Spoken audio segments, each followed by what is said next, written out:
Revenons maintenant sur celles qui sont considérées comme les deux grandes gagnantes du premier tour des régionales. Marine Le Pen dans le nord, Marion Maréchal Le Pen dans le sud. Elles portent le même nom de famille, mais pourtant, elles sont assez différentes de par leur style. Léa Volbert.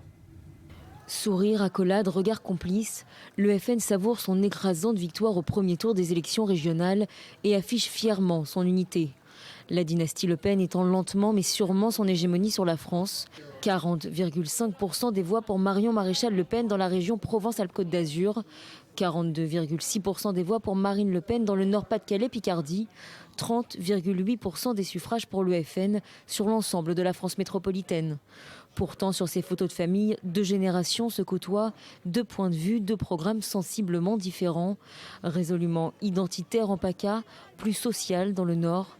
Alors que Marine cultive sa stratégie de dédiabolisation du parti d'extrême droite, Marion s'inscrit dans la stricte continuité du FN historique. Les grands thèmes de l'insécurité et de l'immigration sont pleinement exploités tant par l'une que par l'autre. Mais quand Marine Le Pen s'adresse aux ouvriers modestes laissés pour compte, sa nièce Marion parle quant à elle aux catholiques nationalistes majoritaires dans sa région. Son leitmotiv, l'identité chrétienne de la France. Lors d'un récent meeting à Toulon, la jeune femme de 26 ans chantait les louanges de ce qu'elle appelle ces 16 siècles de chrétienté qui ont façonné la France. Mais malgré les efforts déployés pour afficher l'unité du parti, certains désaccords éclatent parfois au grand jour. Dernière en date, l'intention déclarée de Marion Maréchal Le Pen de couper les subventions du planning familial.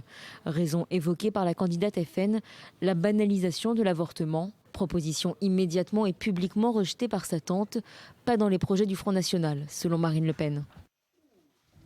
Et on accueille à présent le politologue Gérard Grönberg, directeur de recherche au CNRS. Bonsoir. Bonsoir. On parle avec vous de cette situation politique dans laquelle se retrouve ce soir la gauche et notamment le Parti socialiste, obligé donc d'appeler à voter à droite dans certaines régions. Est-ce que c'est quelque chose qui va laisser des traces, à votre avis, dans l'esprit à la fois de ceux qui prennent la décision, mais de ceux qui reçoivent cette décision, c'est-à-dire les militants et les électeurs de gauche ? Oh bah écoutez, c'est quand même assez traditionnel pour le Parti socialiste. C'est assez traditionnel de se retirer contre le Front National. Là, il y a vraiment une tradition, donc c'est pas nouveau. Ouais. Mais quand même, là, ce soir, on a par exemple le cas de Jean-Pierre Maseret, qui lui maintient sa liste parce qu'il estime, malgré toutes les pressions qu'il a reçues, que c'est dans l'affrontement que la gauche combattra le FN, ce qui n'est pas du tout la ligne du parti ce soir. Non, parce que le parti, disons, a une stratégie globale qui consiste à montrer qu'il fait tout pour éviter que le Front National s'empare d'un certain nombre de régions.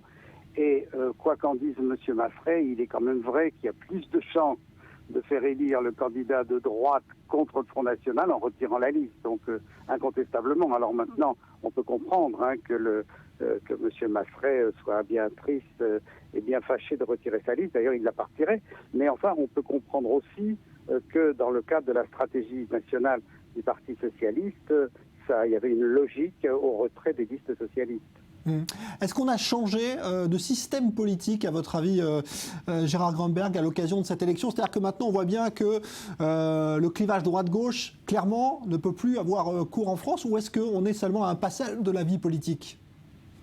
Alors, vous avez raison, on est à un moment important. Seulement, vous savez, il s'agit s'il y a un réaménagement, une recomposition, c'est une recomposition tellement profonde, tellement contraire à ce qui s'est passé depuis des dizaines d'années où le clivage gauche-droite organisait le fonctionnement de la vie politique, que ça ne va pas quand même se faire du jour au lendemain. Par contre, ce qui me frappe depuis dimanche dernier, moi c'est des idées que j'ai défendues depuis assez longtemps, mais ce qui me frappe, c'est à quel point les choses maintenant commencent à être discutées et évoquées publiquement par les hommes politiques, par les observateurs et les journalistes, c'est-à-dire cette idée qu'au fond, le clivage gauche-droite ne permet plus un fonctionnement efficace de notre système politique, puisqu'il y a deux clivages, le clivage gauche-droite et le clivage que j'appellerais Europe-Nation, on peut l'appeler comme on veut, qui sont au fond tout à fait antagonistes l'un l'autre et qui créent une très grande incertitude, une instabilité de notre système. Donc il faudra que d'une manière ou d'une autre, soit on revienne clairement au clivage gauche-droite, soit on en change. Et on voit bien que rester au clivage gauche-droite aujourd'hui, par rapport à de nombreux enjeux, par rapport même aux divisions qui existent au sein des droites comme au sein des gauches, on voit bien que le système est quand même un peu à bout de souffle. Merci beaucoup Gérard Grunberg. Je rappelle donc que vous êtes politologue, spécialiste notamment de la gauche et directeur de recherche au CNRS.